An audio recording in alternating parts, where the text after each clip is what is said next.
Hai, masih bersama saya, Mr. Z, bicara.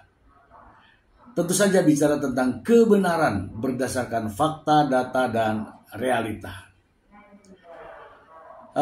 Terkait dengan konferensi pers yang dilakukan oleh Baim Wong yang didampingi oleh sang pengacara, beberapa di antaranya saya tidak sependapat ya.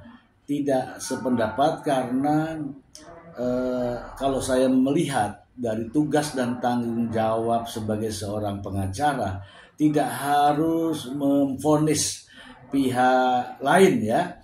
Hal ini dikatakan kepada Paula Verhoeven dan jelas kepada Paula Verhoeven walaupun tidak menyebut nama. Ini dilakukan oleh sang pengacara. Secara etis saya mengatakan bahwa itu tidak boleh. Mari kita lihat secara keseluruhan apa yang disampaikan Baim Wong dan juga pengacaranya dalam konferensi pers tersebut, dan kita akan ulas bersama berikut ini. Dari Baim sendiri itu sudah memberikan effort lebih gitu untuk memberikan pengertian kepada anak-anak. Videonya nanti saya setiap ya saya videonya saya nganterin anak saya ke rumah Paula karena anak saya nggak mau ketemu. Saya paksa ayo nggak boleh gitu sama mama ayo ketemu. Baru nyampe sudah nangis, dan di situ dramanya sudah pasti ada terus. Kalau Paula tuh ampun saya kadang-kadang suka Paula, kalau aku nggak peduli ngapain sekarang aku anterin anak ke rumah sih. Aku kadang-kadang suka bingung, kadang-kadang ini ngapain gue di sini. Gue berkali-kali Paula nganterin anak ini untuk supaya sama lu. Sampai sekarang bingung. Maksudnya semua diputar balikan, serasa saya yang paling jahat. Dan di pengadilan saya juga bilang, saya sekarang mikir gimana caranya anak dekat sama ibunya. Dan pas waktu forensik anak juga, saya pengaduannya ke mereka, tolong deketin anak sama ibunya lagi. Dia pun kaget, bukannya saya itu seperti mau tolong dong ini bantuin gua untuk ini. Enggak, tolong dong deketin anak sama ibunya. Bisa ditanya semuanya. Tapi anaknya yang tidak mau. Anak ini selalu dijadikan sebagai objek dalam persoalan ini, seakan-akan sebuah benda mati. Anak itu juga punya, dia bisa ngomong, bisa menyatakan jahat mamanya dan sebagainya. Di dalam persoalan-persoalan hak asuh anak, hadana, itu hampir sama dengan persoalan adopsi. Syarat yang terpenting adalah seseorang itu sehat jasmani dan rohani. Ingat, hadona itu hampir sama dengan adopsi. Perbedaannya kalau hadona itu kepada keluarganya, ayah atau ibunya, sedangkan adopsi bisa kepada orang lain. Syaratnya sama, adalah sehat jasmani dan rohani. Apabila salah satu tidak sehat, atau jasmaninya atau rohaninya, dia tidak punya hak untuk mendapatkan hak asuh terhadap anak. Kalau saya melihat ini ya teman-teman ya, ini ada ungkapan ya seolah-olah Baim ingin berbaikan ya. Bagaimana caranya anak-anaknya ini dekat kepada Paula. Bahkan Baim juga menyampaikan kepada psikologi forensik agar bagaimana caranya anak-anak ini bisa dekat dengan Paula. Itu katanya. Kalau itu yang dikatakan berarti bertentangan dengan apa yang diucapkan oleh Baim waktu mengajukan gugatan cerai, yaitu menguasai penuh terkait dengan tuntutan hak asuh anak. Begitu ya teman-teman ya. Dan dalam video ini juga ada penyampaian dari sang pengacara. Ini sang pengacara saya tidak tahu kenapa tiba-tiba menyatakan bahwa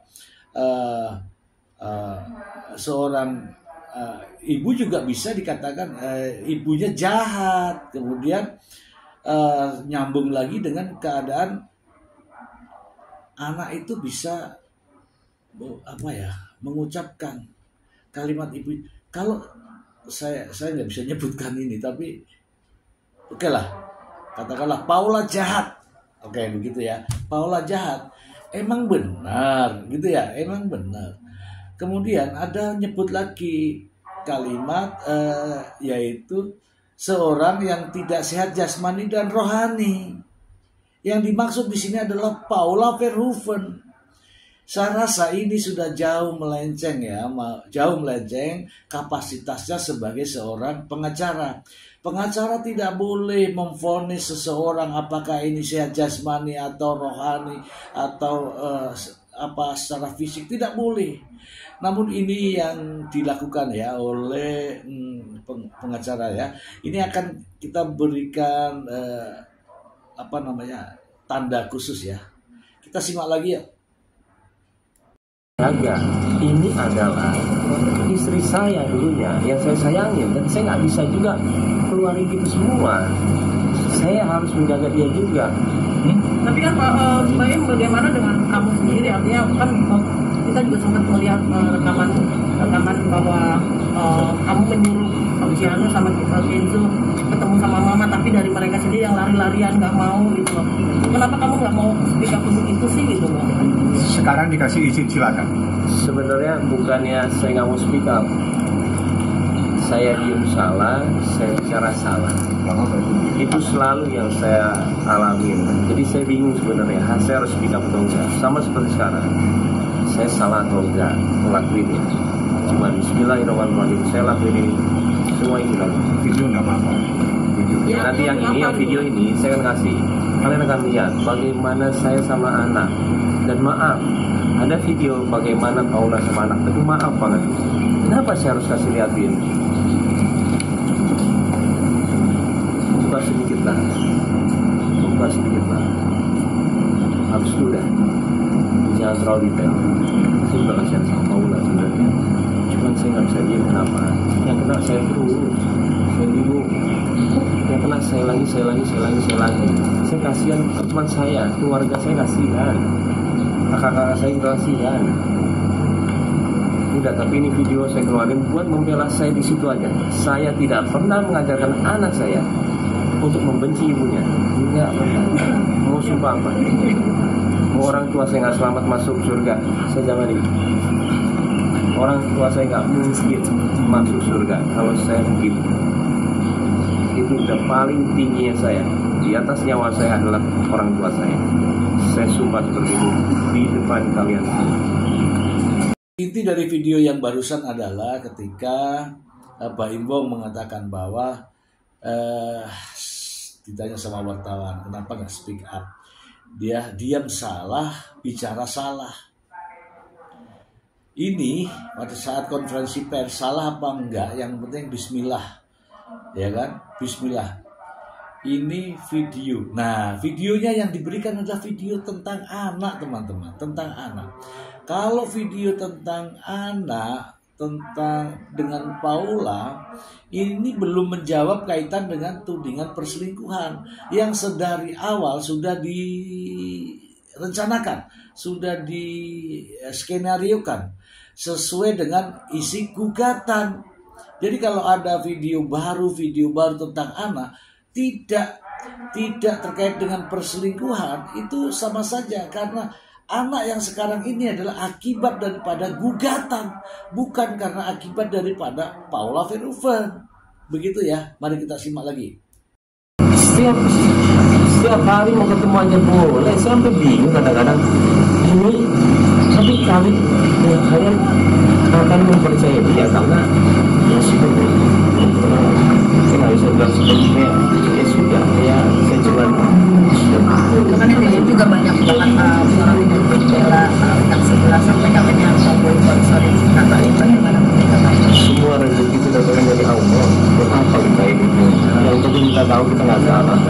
Kalau saya ribet soal boykot atau apa, saya pasti klarifikasi langsung. Ini enggak, ini yang saya lakuin, ini sudah menyangkut anak, dan anak saya sudah melihat deritanya. Saya harus melakukan sesuatu, dan saya minta izin sama semua teman saya yang tahu masalah ini dan keluarga saya. Saya takut salah lagi.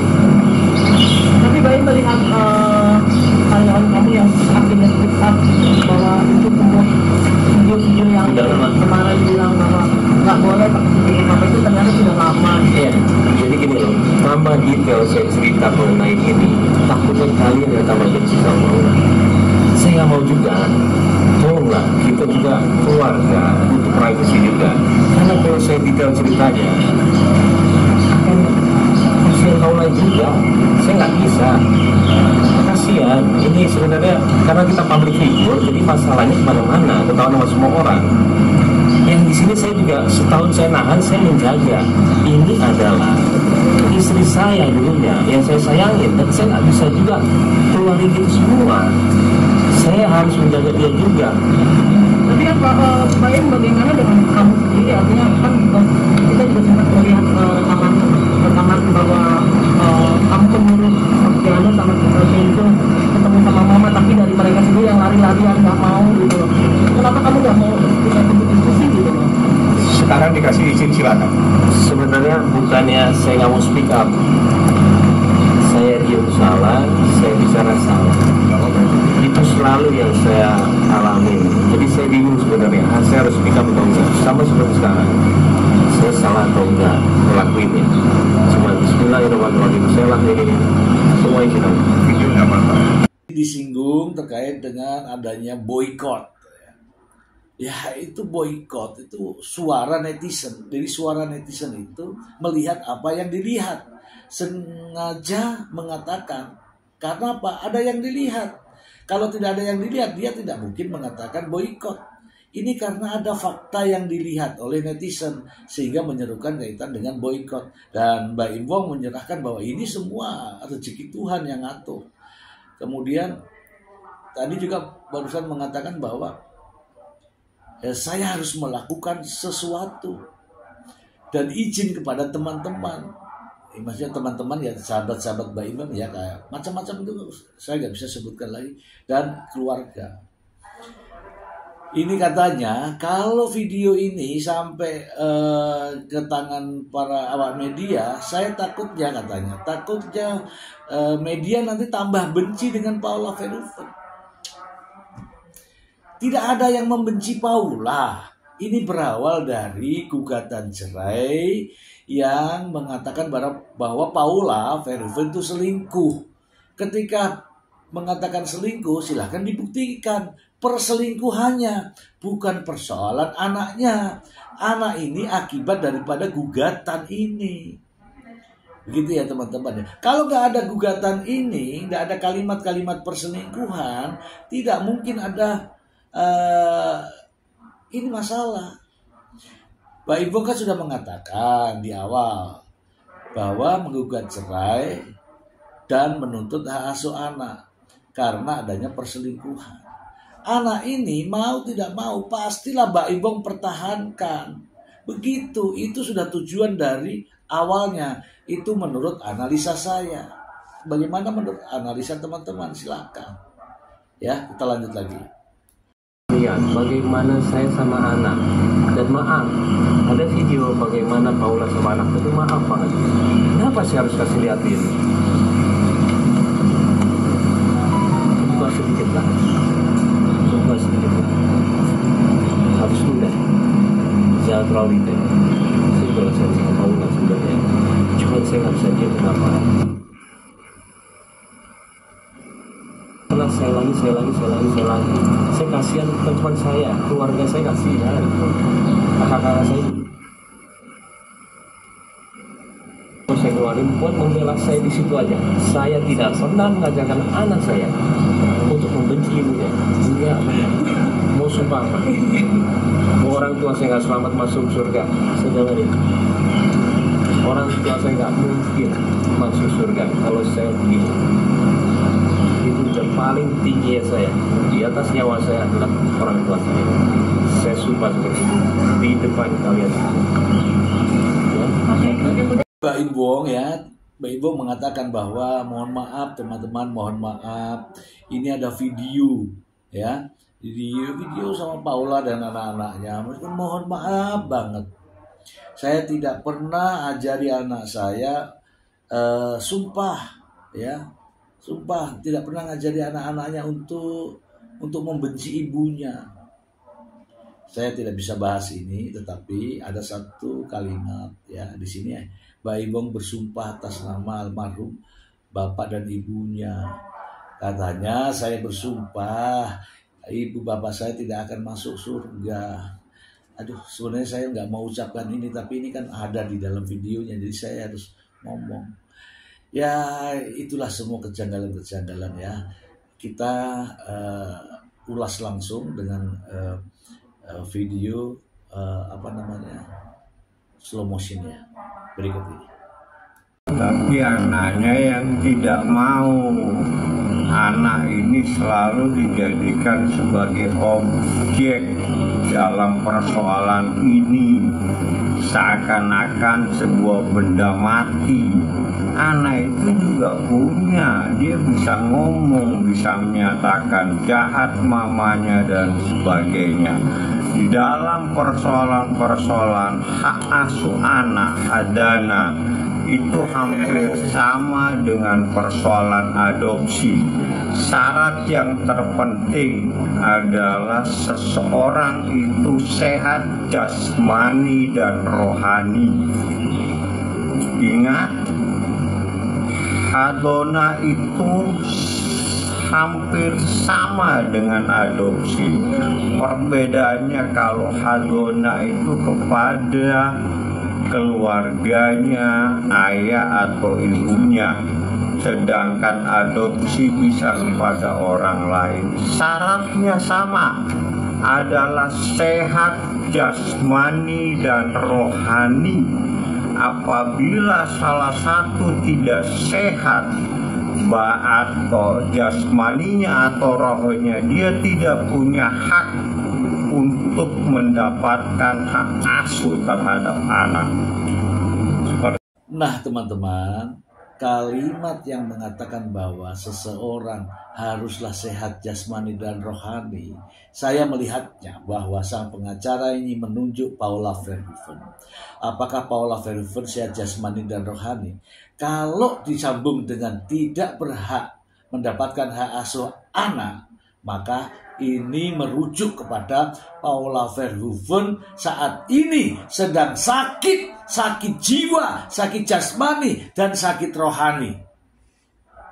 Sehingga sang pengacara mengatakan bahwa Paula Verhoeven tidak berhak mendapatkan hak asuh anak. Itu gamblangnya. Silakan nanti Paula menjawabnya sendiri. Apakah Paula merasakan bahwa sedang sakit jasmani, sedang sakit rohani, sehingga kata pengacara tidak berhak mendapatkan hak asuh anak. Saya mau balik.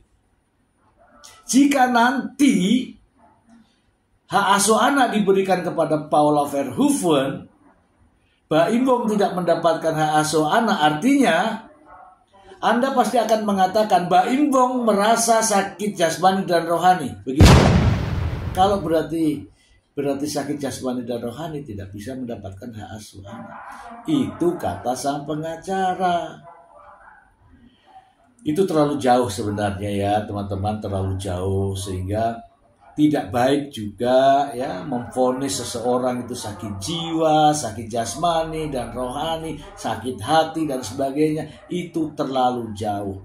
Saya kira ada batasan-batasan seorang pengacara yang harusnya berbicara secara hukum ya, solusi, mediasi, tetapi ini justru memvonis seseorang mengalami sakit jasmani dan rohani.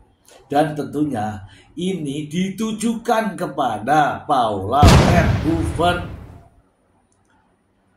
Ini sungguh sangat keterlaluan dan melewati batas kewajaran. Oke, semoga bermanfaat.